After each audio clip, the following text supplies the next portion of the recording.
사람들은 종종 이런 말을 합니다. 인간의 내면에는 검은 개와 흰 개가 살고 있는데 인생은 검은 개와 흰 개의 싸움의 연속이다. 여러분, 검은 개와 흰 개가 싸우면 어느 개가 이기게 될까요? 내가 양식을 주는 개가 이기게 된다고 인디언들이 그렇게 말한다고 합니다. 이처럼 내 안에서 선하게 살고 싶은 마음과 악하게 살고 싶은 마음, 두 마음이 있는데 이 두 마음의 싸움이 그리스도인의 두 속성이다. 이렇게 생각하기가 쉽습니다. 그러나 그렇게 생각하면 그것은 오해입니다. 잘못된 생각입니다. 그렇게 생각하기 때문에 그리스도인의 삶이 기쁨도 없고 생기도 없고 부담스럽기만 하게 되는 경우가 많습니다. 그것은 그리스도인의 길이 아니라 종교인의 길입니다. 그리스도인의 삶을 다른 사람들보다 더 선하고 더 착하게 사는 삶이라고 생각하면 그런 삶만큼 피곤하고 힘든 삶도 없을 것입니다. 인간에게는 그렇게 살 수 있는 능력이 없기 때문에 그렇습니다. 특별히 성장 과정에 내면의 깊은 상처를 안고 계신 분들에게는 더더욱 그렇습니다. 열심히 착하게 살려고 용을 쓰고 노력해 보다가 갑자기 어느 날 억울함이 내 마음속에 훅 밀려오고 그래서 한순간에 폭발하고 무너져 내려서 도리어 이전보다 더 나빠지게 되는 경우 적지 않게 있습니다. 너는 어떻게 기독교인이라고 하면서 그럴 수가 있느냐? 너는 종교인이라고 하면서 그렇게 살아도 되느냐? 그런 비난을 듣기 일쑤이고 그리고 그런 비난이 듣기 싫어서 윗선의 가면을 쓰고 살게 되는 경우도 많습니다. 다른 사람이 나를 그렇게 비난하지 않는다고 하더라도 내가 그런 식으로 다른 사람을 비난하고 있기 때문에 그렇게 살지 못하는 나 자신 때문에 스스로 죄책감에 시달리며 살게 되는 경우도 많습니다. 선하고 착하게 살고 싶은 저와 여러분의 또 다른 문제는 우리가 사는 세상은 너무나 복잡하기 때문에 나의 선택이 정말 착한 일인지 아니면 악한 일인지 구분이 안 될 때도 너무 많다는 것입니다. 여러분 이런 경우를 한번 생각해 보시기 바랍니다. 이 아침 바쁜 출근길에 지금 우리 강변북로에서 합정역 쪽으로 차를 뺀다고 이렇게 생각해 보세요. 다른 차들이 대부분의 차들이 미리부터 왼쪽으로 붙어서 아니면 오른쪽으로 붙어서 거북이 속도로 차례차례로 빠져나가고 있습니다. 그런데 염치 없는 차가 이렇게 뚫려 있는 쪽으로 쭉 앞으로 달려오더니 출구 가까이까지 와서 내 앞으로 갑자기 끼어들려고 한다. 여러분 그러면 여러분들 어떻게 하세요? 과거에 그런 경우에는 어떻게 해요? 차를 앞으로 바짝 붙여서 그런데 그냥 붙이면 안 돼요. 차가 들어오려는 방향으로 약간 틀어서 붙여줘야 그래야 못 들어오는 거거든요. 절대로 끼어들지 못하도록 그렇게 응징을 했는데 그러면 마음이 편치가 않습니다. 저도 때때로 급한 일이 생겨서 그런 식으로 끼어들 때가 종종 있기 때문에 그렇습니다. 그래서 이번에는 착하고 여유로운 마음으로 느긋하게 그 차를 한 대 끼워 주었습니다. 기분이 좋아졌습니다. 그래서 끼어들려는 차를 내친 김에 여러 대에 끼워 넣어 주었습니다. 그러면 다음 가족 여러분, 이것은 착하게 산 것입니까? 아니면 악하게 산 것입니까? 여러분, 내가 끼워 넣어준, 끼워 들어온 그분의 입장에서 생각하면 내가 참 좋은 사람일 수 있겠지만 내 뒤에 따라오고 계시는 분들, 그 뒤에 길게 늘어서 있는 분들에게는 이 아침부터 그냥 막 열받게 하는 그냥 숨 넘어가게 하는 자기만 착하지 않은 그런 인간이 될 뿐입니다. 여러분 어떤 분들은 질서를 지키며 운전하다가 착해 보이는 나 때문에 중요한 약속 시간에 늦게 되는 그런 일이 생길 수도 있습니다. 내가 끼워주었던 그 사람 끼워들기가 습관으로 변해서 나중에 그러다가 큰 사고를 당할 수도 있는 거예요. 그러면 여러분 한번 생각해 보세요. 내 앞에 차를 끼워 넣어주는 그 일은 착한 일이 되겠습니까? 악한 일이 되겠습니까? 여러분 이웃을 위해서 헌신적으로 베풀고 나누는 목사님이 계십니다. 아니면 나라를 위해서 자신을 희생한 그런 독립투사가 있다고 생각해 봅시다. 그래서 성자 같은 분이라고 아니면 애국지사라고 그런 칭송을 받습니다. 그러나 그 가족은 마치 아버지 없는 사람처럼 헐벗고 가난하게 살았습니다. 가난한 삶에 너무나 깊은 상처를 받아서 그 자녀들은 쓰라린 마음으로 돈의 모든 인생을 걸고 살고 있다. 여러분 그런 경우라면 이분의 삶은 선함의 무게가 더 크겠습니까? 아니면 악함의 무게가 더 크겠습니까? 사실 저와 여러분에게는 그것을 구별할 수 있는 능력이 없습니다. 실제로 제가 겪었던 일입니다. 미국에서 저는 교회가 소유한 다가구 주택에 살고 있었습니다. 그런데 어느 날부터 갑자기 바퀴벌레가 막 생기기 시작하는 거예요. 근데 저희 집은 손님들이 많이 오잖아요. 교회 식구들이. 이 교인들이 목사님이 얼마나 지저분하고 더럽게 살았으면 바퀴벌레가 나오나 이런 말을 듣게 될까봐 바퀴벌레를 박멸하기 위해서 얼마나 참 애를 쓰고 노력하면서 지냈는지 모릅니다. 그런데 이 바퀴벌레를 박멸할 수가 없는 거예요. 그런데 나중에 알고 보았더니 이 네 가구 중에 한 집 멕시코 분이 살고 계셨는데 그 집이 바퀴벌레 천국이라는 것을 알게 되었습니다. 수만 마리의 바퀴벌레가 득실거리는 그런 집이었습니다. 그러니까 저희 집을 포함해서 나머지 세 가구 전체가 지금까지 영문도 모른 채 그냥 이 바퀴벌레와의 싸움을 그냥 1년이 넘도록 해온 거예요. 그래서 그 사실을 알고 난 뒤에 결국은 그 집을 내보내게 되었습니다. 그런데 그 집에 중학교에 다니는 아들이 있었습니다. 이런 사정을 충분히 이해하지 못했습니다. 교회가 소유한 집인데 교회가 자기들을 내쫓았다는 것에 반감을 가지게 되었습니다.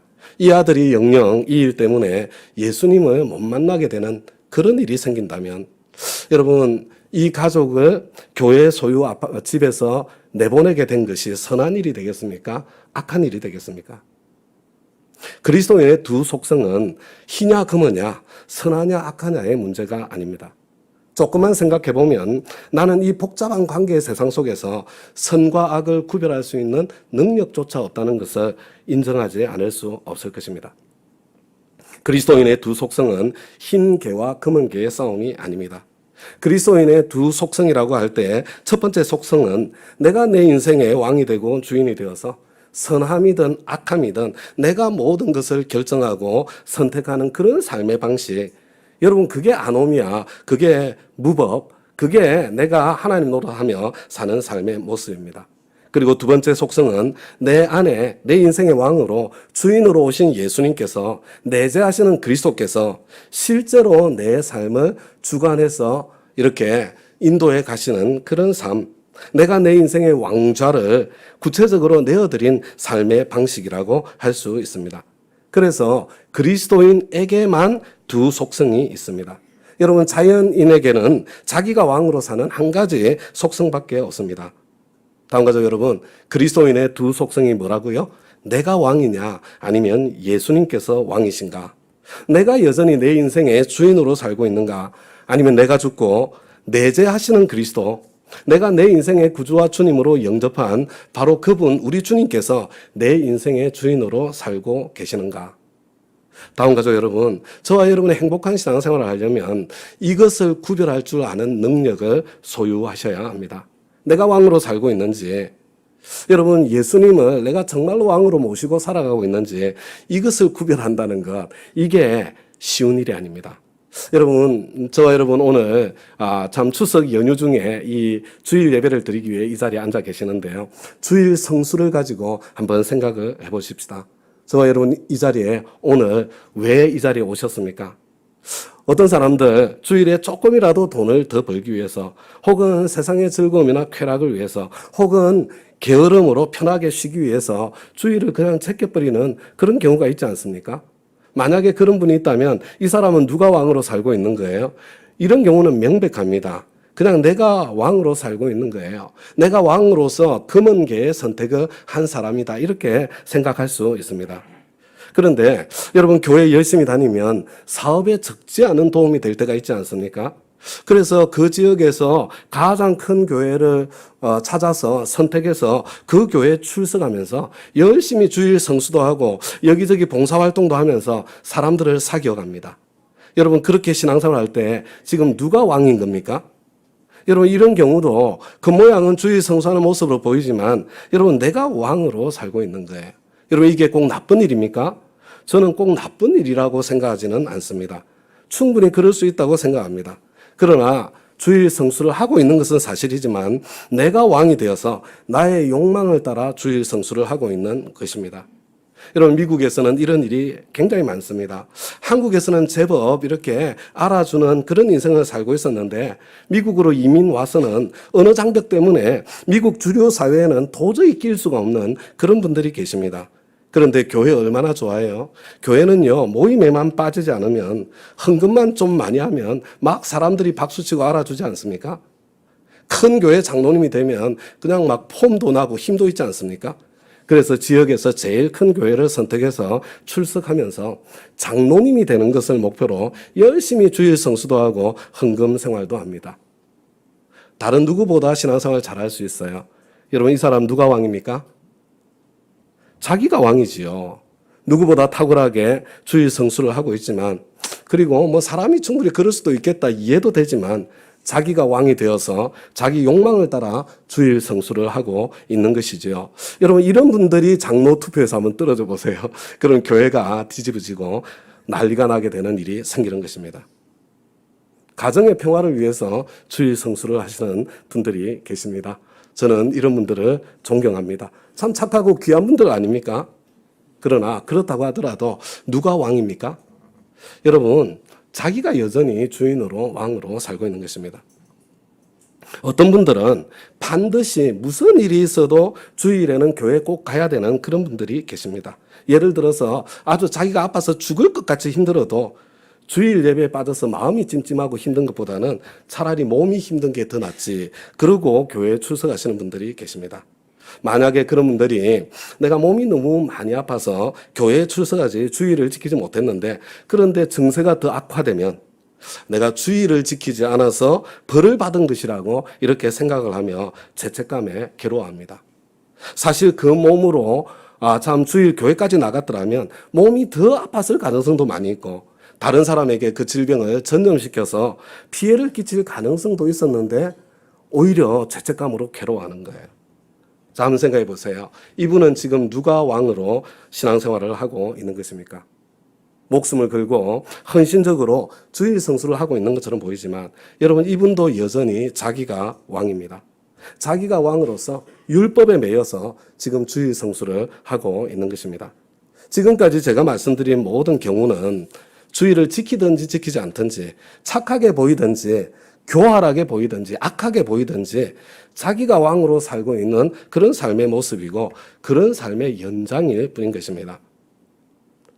자기가 왕으로 살아도 주일에 엉뚱한 일 하는 것보다야 주일을 지키는 편이 훨씬 더 좋습니다. 그래도 주일에는 교회에서는 하나님의 말씀이 선포되고 내가 말씀에 반응해서 변화될 가능성이 있기 때문에 그렇습니다. 그렇지만 여러분, 새 속성으로 예수님을 왕으로 모시고 주일 성수하는 것은 겉모양은 똑같이 보일 수 있다고 하더라도 그 동기와 내면은 완전히 다른 것입니다. 예수님을 구주와 주님으로 모시고 동행하는 사람은 예수님의 십자가의 그 의미를, 깊은 의미를 아는 사람들입니다. 그래서 주님을 사랑하는 마음으로, 감사하는 마음으로 주일을 지키게 됩니다. 그렇다고 인간에 불과한 내 마음이 항상 감사한 마음일 수는 없는 거예요. 때로 교회 가기 힘든 상황도 만나게 되어 있고, 때로 교회 가기 싫은 마음이 내 마음속에 찾아올 수도 있습니다. 여러분, 그것은 이상한 일이 아니에요. 인간에 불과한 저와 여러분에게는 그냥 자연스러운 일입니다. 당연한 일입니다. 다음 가족 여러분, 그것을 인정하고 받아들이는 데서부터 주님과 동행하는 그리스도인의 삶의 풍성함을 맛보고 경험하기 시작하게 되는 것입니다. 다음 가족 여러분, 저와 여러분에게는 자유가 있습니다. 주일 성수해도 되고 주일 안 지켜도 돼요. 주일 성수하지 않는다고 지옥 가는 거 아닙니다.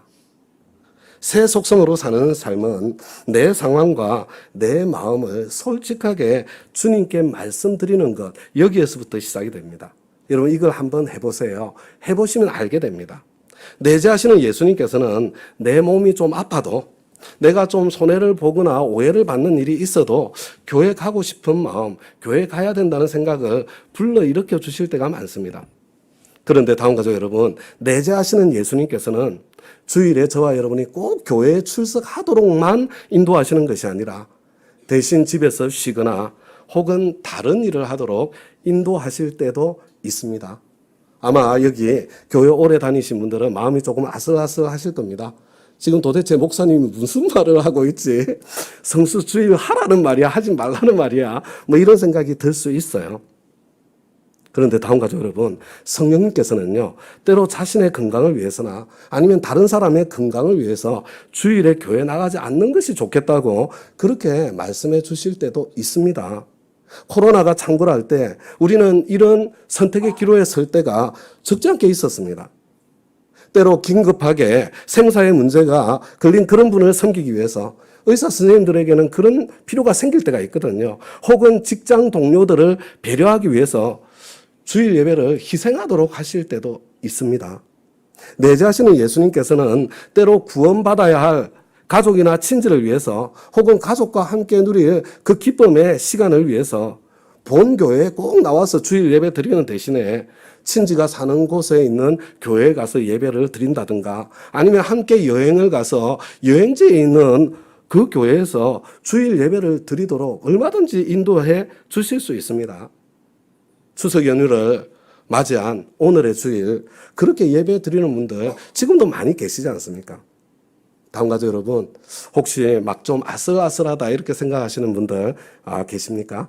그렇다면요, 내가 그만큼 지금 종교에 익숙해져 있는 그런 상태라는 것을 아시면 돼요.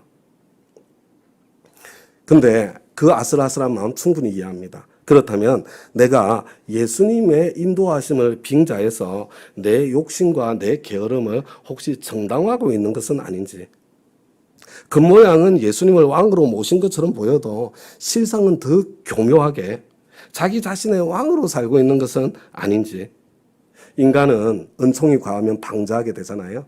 하나님의 은총 때문에 지금 방자하게 굴고 있는 것은 아닌지, 도대체 그것은 어떻게 구별할 수 있다는 말입니까? 다음 가족 여러분, 많은 분들이 흰개와 검은개의 싸움이 그리스도인의 두 속성이라고 생각합니다. 그러나 그렇지 않습니다. 여러분, 검은개의 길을 선택하는 거, 이거 당연히 내가 왕으로 살고 있는 그런 길입니다. 육체의 일은 현저하기 때문에 여러분 그것은 굉장히 쉽게 구별이 됩니다. 그렇다고 고치기도 쉬운 건 아니에요. 힘들기는 하지만 그래도 구별이 되기 때문에 고치기가 비교적 쉽습니다. 그런데 여러분, 흰개의 길을 선택하는 것도 여전히 내가 왕으로 사는 길입니다. 여러분, 흰개의 길을 선택하는 삶은 겉으로 보기에는 착하고 선하고 의롭고 때로는 종교적으로 보이기도 하기 때문에 예수님을 왕으로 모시는 삶과 구별이 안 될 때가 정말 많습니다. 이것을 구별하는 것이 정말로 힘이 듭니다. 그래서 예수님께서는 저와 여러분이 진짜 선지자와 가짜 선지자를 구별할 때 이것도 구별하기가 정말 힘들거든요. 이단과 정통을 구별하기가 생각보다 이게 어려워요. 그래서 예수님께서 어떻게 구별하라고 그랬습니까? 열매로 구별하라고 말씀해 주셨습니다. 다음 가족 여러분, 내가 내 인생의 왕으로 옛 속성으로 살고 있는지, 내 인생의 왕좌에서 내려와서 예수님을 왕으로 모신 새 속성의 삶을 살고 있는지 열매로 구별할 수 있는 것입니다. 따라서 하겠습니다. 열매로 구별한다. 열매로 구별한다. 그래서 오늘 본문은 성령의 열매가 무엇인지를 저와 여러분에게 말씀해주고 있는 것입니다. 우리 오늘 본문의 말씀 보여주시기 바랍니다. 여러분 5장 16절을 한번 보세요. 내가 또 말합니다. 여러분은 성령께서 인도하여 주시는 대로 살아가십시오. 그런데 성령께서 인도하여 주시는 대로 살아가고 있는지 그렇지 않은지 어떻게 알 수 있느냐 넘겨주세요. 그러나 성령의 열매는 열매를 보면 알 수가 있는 거예요. 사랑과 기쁨과 화평과 인내와 친절과 선함과 신실과 온유와 절제. 그런데 오늘 저와 여러분이 이 말씀을 좀 더 자세히 살펴보기 전에 한 가지 오해를 먼저 풀어야 됩니다. 다음 가족 여러분, 성령에 9가지 열매가 있는 것이 아닙니다. 나는 9가지 열매 중에 사랑은 있는데 절제는 없어. 여러분, 이것은 불가능한 것이에요. 여러분, 무절제한 사람은 원래 진정한 사랑도 할 수가 없는 것입니다. 여러분, 사랑은 무조건 주는 것이 아니라 주기도 하고 주지 않기도 하고 밀기도 하고 당기기도 하는 것, 이게 진짜 사랑이기 때문에 그렇습니다. 혹시 무조건 주기만 하는 그런 사람이 있다면 그것은 사랑이 아니라 인기 관리를 하고 있는 것입니다. 자기를 위해서 상대방을 이용하고 있는 그런 삶의 모습일 뿐입니다. 여러분, 이 성령의 열매라는 것은요, 영어로 보면 확실하게 구별이 됩니다. 한 장 더 넘겨주시겠습니까? 여러분, 크게 좀 보여주세요. 여러분, 한번 잘 보세요. fruit, 복수가 아니에요. fruit, 단수입니다. 여러분, 동사가 are, 복수에 따라오는 동사가 아니고요. is, 단수에 따라오는 동사입니다. 여러분, 성령의 열매들이 아니에요. 9가지가 아니라요. 성령은 단수 하나입니다. 그런데 이 성령의 열매 이 한 가지에는 9가지 특징이 두드러진 특징이 나타나고 있다는 것입니다. 사랑과 기쁨과 화평과 인내와 친절과 선함과 신실과 온유와 절제는 언제나 한 덩어리로 움직이게 되어 있습니다. 이것은 함께 자라가게 되어 있습니다. 한 장 더 넘겨서 작은 글씨로 바꾸셔도 됩니다. 여러분, 성령의 열매의 첫 번째 특징이 뭐라고요? 성령의 열매의 첫 번째 특징은 다른 것이 아니라 바로 사랑입니다. 그리고 이 사랑은 오직 관계 속에서만 존재합니다. 그래서 저와 여러분, 내가 예수님을 왕으로 모시고 살고 있는가, 그렇지 못한가, 그냥 저와 여러분의 관계를 점검해 보면 금방 알 수 있는 것입니다. 내가 옛 속성으로 살고 있는가, 새 속성으로 살고 있는가, 첫째로요, 관계를 점검해 보면 알 수 있다. 관계가 점점 세워지고 있는가, 관계가 점점 깨지고 있는가. 나는 올바르게, 나는 정직하게 그렇게 살고 있다고 생각하는데 내가 가는 곳마다 관계가 깨지고 있다면, 여러분, 내가 왕으로, 예수님을 왕으로 모시고 살고 있지 않고 내가 왕으로 살고 있기 때문일 가능성이 많습니다. 다음 가죠, 여러분. 진정한 순종은 하나님의 뜻을 행하는 것 그 자체가 아닙니다. 제가 말을 잘못한 게 아니에요. 여러분, 진정한 순종은 하나님의 뜻을 행하는 것 그 자체가 아니에요. 방향만 옳다고 해서 순종이 아닙니다. 방향뿐만 아니라 타이밍과 속도 그리고 방법까지 주님의 인도하심을 받아야 합니다. 그래서 다음 가죠, 여러분. 진정한 순종은 동행입니다. 예수님을 왕으로 모시고 사는 삶은요, 주님과 동행하는 삶입니다. 성령의 열매에 여러분 두 번째 특징이 뭡니까? 성경을 보니까 사랑과 기쁨과 이렇게 되어 있죠. 성령의 열매의 두 번째 특징이 기쁨이에요. 저는 성령님의 열매의 9가지 측면 가운데, 특징 가운데 가장 분명하고 가장 확실하고 가장 눈에 띄는 것이 바로 이 기쁨이라고 생각합니다. 그래서 여러분, 이 기쁨 한 가지만 점검해 보셔도 내가 지금 왕으로 살고 있는지, 예수님을 왕으로 모시고 있는지 그것을 구별할 수 있습니다. 내가 옛 속성의 삶을 살고 있는가, 새 속성의 삶을 살고 있는가, 열매로 구별할 수 있다고 그랬죠. 첫째, 사랑, 관계가 세워지고 있는가, 관계가 깨지고 있는가. 둘째, 기쁨, 내 기쁨이 솟아나고 있는가, 기쁨이 사라지고 있는가. 저와 여러분의 삶 가운데에, 저와 여러분의 신앙생활 가운데에 기쁨이 점점 사라지고 있다면 지금 성령님의 인도를 따라 사는, 예수님을 왕으로 모신 삶을 살고 있는 것이 아니라 내가 왕으로 살아가는 옛 속성의 삶의 길에 서 있다고 보아도 여러분 거의 틀리지 않습니다. 교회 생활에 기쁨이 사라지고 있습니까? 지금 종교 활동하고 있을 가능성이 많습니다. 주님, 제가 어떤 영역에서 옛 속성으로 살고 있는지, 어떤 영역에서 제가 왕노릇하고 있는지 그거 보여주세요. 질문해야 될 때입니다. 여러분, 가정생활에서 기쁨이 점점 사라지고 있습니까? 주님, 제가 지금 어떤 영역에서 제가 하나님 노릇하고 있는지 보여주세요. 여러분, 그거 한번 질문해 보셔야 됩니다. 여러분, 나의 직장생활 가운데에서 기쁨이 사라지고 있습니까? 주님, 제가 지금 어떤 영역에서 내가 하나님 노릇, 내가 왕 노릇하고 있는지 좀 가르쳐 주세요. 그거 질문해 봐야 될 때가 틀림이 없습니다. 다음 가죠, 여러분. 순종에는요, 순종해 본 사람만이 아는 기쁨이 있습니다. 이거 해보면 이 기쁨의 맛을 알아요. 기쁨은 주님과 동행하는 삶의 표지이고 그리스도인의 삶의 온도계입니다. 다음 가죠, 여러분. 기쁜 가정생활, 기쁜 교회생활, 기쁜 직장생활 하고 계십니까? 여러분, 기쁨의 반대는 무엇일까요? 여러 가지 말로 표현할 수 있는데 저는 스트레스라고 말씀드리고 싶습니다. 지금 내가 서 있는 자리에서 지금 긴장과 스트레스가, 기쁨은 점점 사라지고 긴장과 스트레스가 점점 커지고 있다면, 아, 지금 내가 하나님 노릇하기를 시작했구나. 내가 지금 하나님 자리에 섰구나. 내가 왕 노릇하고 있구나. 그것을 알아차릴 수 있어야 합니다. 나는 지금 옛 속성의 삶, 내가 왕이 되어 살고 있는가? 새 속성의 삶, 예수님을 왕으로 모시고 성령을 따라 살고 있는가? 열매로 구별할 수 있다고요. 첫째, 사랑, 관계가 세워지는가, 깨지고 있는가? 둘째, 기쁨이 솟아나고 있는가? 아니면 반대로 긴장과 스트레스가 점점 커지고 있는가? 그리고 셋째, 나머지, 그죠?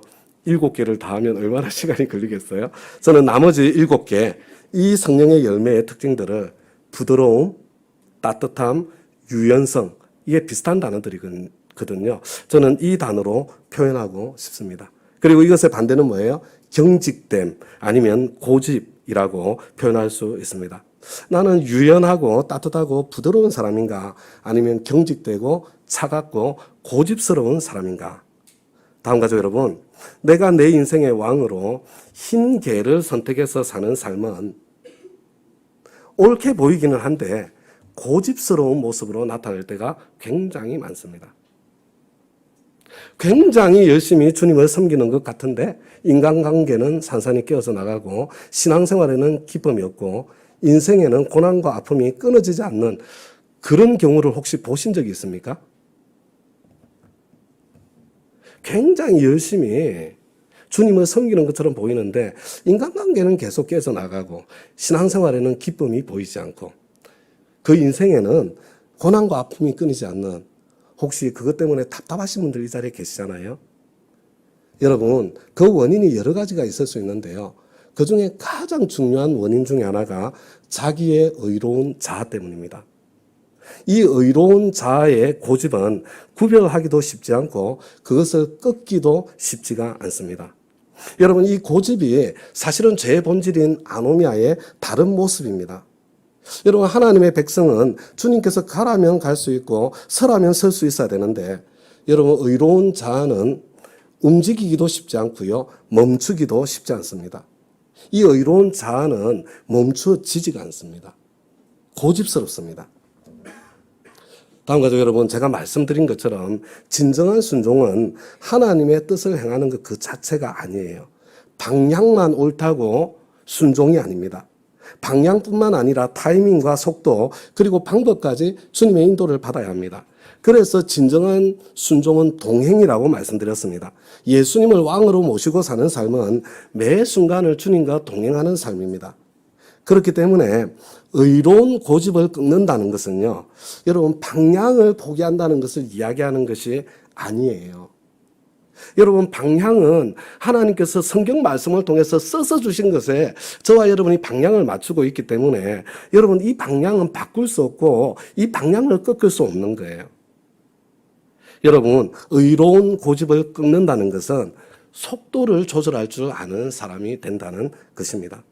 하나님께서 가라면 가고 서라면 서고 돌아서 딴 길로 가라고 하면 딴 길로 돌아갈 수 있는 허물허물하고 물렁물렁한 사람이 되는 것. 영혼 구원이라는 포기할 수 없는 그 방향을 위해서라면 유태인에게는 유태인이 되어주고 이방인에게는 이방인이 되어줄 수 있는 사람, 여러분, 그런 사람이 되는 거예요. 그렇기 때문에 예수님께서 왕이 되셔서 인도하시는 새 속성의 삶은 경직될 수 없습니다. 유연성이 있고 자유가 있을 수밖에 없는 거예요. 그래서 허물허물, 물렁물렁, 플렉스블, 관계를 세우는 관절의 역할, 물렁뼈의 역할, 마디의 역할, 그렇기 때문에 그런 사람만이 그 역할을 할 수 있는 것입니다. 다음 가족 여러분, 예수 믿지 않는 보통 사람의 삶에는 흰 개와 검은 개의 싸움이 있습니다. 그러나 그리스도인의 삶에는 내가 왕이냐, 예수님께서 왕이시냐, 여러분, 치열한 왕위 쟁탈전이 일어나고 있다는 것, 그것을 알아야 합니다. 그런데 다음 가족 여러분, 이 왕위 쟁탈전은요, 치열하기만 한 게 아니에요. 얼마나 미묘하고 얼마나 교묘하고 얼마나 악랄하고 그러면서도 얼마나 중요한 싸움인지 그것을 볼 줄 알아야 하는 것입니다. 여러분, 저와 여러분 가끔 사극 드라마 보지 않습니까? 사극은 주제가 똑같아요. 대부분 왕위를 차지하려는 권력투쟁을 그리고 있는 것입니다. 여러분, 이 왕위 쟁탈전은요, 정말 잔인하고 끔찍하고 교묘하고 교활하고 온갖 방법을 다 동원합니다. 때로는 실력으로 정정당당하게 수고할 때가 있습니다. 그런데 뭐 또 때로는 막 불쌍하게 보여서 동정심으로 구할 때도 있습니다. 때로는 악랄하고 저열한 방법으로 그 권력을 차지하기 위해서 물불을 가리지 않을 때도 있습니다. 여러분, 지금 한국에서 일어나고 있는 이 정치적인 혼란, 각자 나라를 위하고 민족을 위한다고 말은 하고 있지만 그 안에 얼마나 많은 이권이 개입되어 있고 얼마나 치열하게 권력 투쟁을 벌이고 있는 것인지. 그죠? 지금쯤은 뭐 나이가 이제 20대, 30대는 안 보여도 뭐 50대, 60대 되면 그거 눈에 들어오고 보이지 않습니까? 그런데 여러분, 그와 똑같은 권력 투쟁이 저와 여러분의 그리스도인의 삶 가운데에도 일어나고 있다는 것, 그걸 볼 줄 알아야 하는 것입니다. 저와 여러분은 이미 예수님을 나의 왕으로 모셨습니다. 그러나 그래 놓고서는 옛 속성인 나 자신이 여전히 내가 왕으로 살고 싶어서 다시 예수님께 내어드렸던 그 왕권을 도로 되찾아오려고 갖가지 수단과 방법을 다 동원하고 있는 존재가 저와 여러분입니다. 예수님을 아예 트렁크에 처박아 버리든지 아니면 아주 예의 바르게 그냥 뒷자리에 모시든지 아니면 내 인생의 조수로 그냥 삼고 말든지 잠깐만 방심하면 옛 속성인 내가 새 속성이신 예수님을 제껴버리고 어느새 내가 내 인생의 주인 노릇, 왕 노릇을 다시 하고 있다는 것, 그것을 보게 됩니다. 그래서 확신의 삶 교재에서 우리의 옛 속성은 마치 중력처럼 저와 여러분을 자기가 왕이 된 사람으로 삶으로 도로 끌어내리려고 끊임없이 작동하고 있다고 그렇게 표현하죠. 옛 속성은 사라지지 않습니다. 비행기가 이 중력을 이기고 하늘을 날려면 그저 양력이 있어야 되잖아요. 저는 그 양력은 다른 것이 아니라 저와 여러분이 성령님을 따라갈 때에 찾아오는 성령의 열매라고 생각을 합니다. 여러분, 성령님의 열매 가운데 가장 특징적인 열매 아까 뭐라고 그랬어요 제가? 바로 기쁨입니다. 다음과 같이 여러분, 순종에는 기쁨이 있습니다. 이 해본 사람만 아는 기쁨이 있어요. 여러분, 작은 순종에서 이 그 기쁨을 맛보기 시작하면서 점점 더 큰 순종으로 그리고 점점 더 큰 기쁨을 누리면서 성장하고 자라가게 되는 것입니다. 다음과 같이 여러분, 크고 엄청난 일을 기대하지 마시기 바랍니다. 작은 순종에서 시작하는 것입니다. 내가 왕으로 사는 삶의 가장 큰 특징이 뭐라고 그랬습니까? 그죠? 사랑의 반대, 관계가 끼어져 나가는 것, 기쁨의 반대, 긴장과 스트레스. 여러분, 지금 내 인생, 우리 삶의 영역에서 가정이든 직장이든 아니면은 뭐 교회든 어디든 지금 관계가 끼어져 나가고 기쁨이 사라지고 긴장과 스트레스가 계속해서 밀려오고 있는데도 불구하고 지금 내가 고집스럽게 서 있는 나의 옳음, 나의 의로움.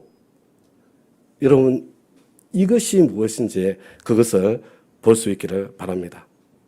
여러분, 그 자리에서 생각하셔야 돼요. 그 자리에서. 바로 그 자리에서 나는 어떻게 그리고 무엇에 작은 순종의 발걸음을 내디딜 수 있을까? 다음과 같이 여러분, 순종을 하려면 제일 먼저 회개가 있어야 됩니다. 회개하고 난 뒤에 들어야 돼요. 여러분, 경청해야 됩니다. 여러분, 들리지 않으면 순종할 수 없는 거예요. 회개는 먼저 현재 내 상황을 정직하게 인정하는 것이 회개의 출발점이에요.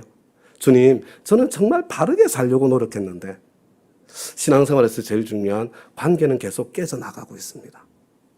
주님, 저는 정말 바르게 살려고 노력했는데 나름대로 열심히 하고 있는데 신앙생활의 기쁨은 점점 사라져가고 있고 오히려 긴장과 스트레스가 커지고 부담감과 억울함만 저는 솟아날 뿐입니다.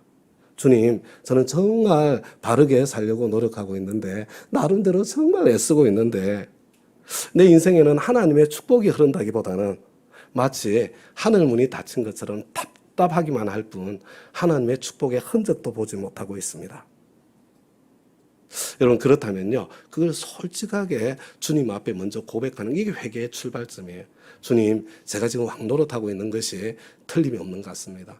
지금 제가 하나님 자리에 앉아 있는 것 같습니다. 제가 어떻게 하나님 노릇을 하고 있는지, 제가 어떻게 지금도 여전히 옛 속성으로 살고 있는지, 주님, 제 눈을 열어주세요. 저 좀 도와주세요. 여러분, 주님의 도우심을 정하시고 주님께 질문을 하기 시작하시기 바랍니다. 저와 여러분이 주님께 질문하잖아요. 그럼 주님께서 대답을 해주시거든요. 그런데 대답을 해주시는데 그걸 못 알아듣는 거예요. 그죠? 영어로 대답을 하면 들려도 못 알아듣는 것처럼 소리가 나도 못 알아듣는 것처럼 지금 하나님께서 저와 여러분에게 내가 질문하면 대답을 해주시는데 그걸 지금 못 알아듣고 있는 거예요. 원래는 그것까지 제가 오늘 설교를 해야 되는데 그랬다가는 언제 끝날지 몰라가지고 제가 두 편으로 나눴어요. 그래서 다음 주일날 내가 성령님께 질문하고 그리고 하나님께서 나에게 대답하실 때 그것을 나는 어떻게 들을 수 있고 하나님의 대답을 어떻게 구별할 수 있는지. 왜냐하면요, 이게 내가 들어야 작은 순종을 실천하고 그 안에 기쁨을 경험하고 성령의 열매를 맛보고 내가 더 큰 그런 기쁨의 길을 향해서 걸어갈 수 있는데 귀가 막혀 있으면 그 자체가 안 되거든요. 그래서 우리 다음 주에 거기에 대해서 함께 살펴보게 될 것입니다. 자, 오늘 우리 2023년 우리 10월 성찬식 지금부터 우리 함께 갖도록 하겠습니다.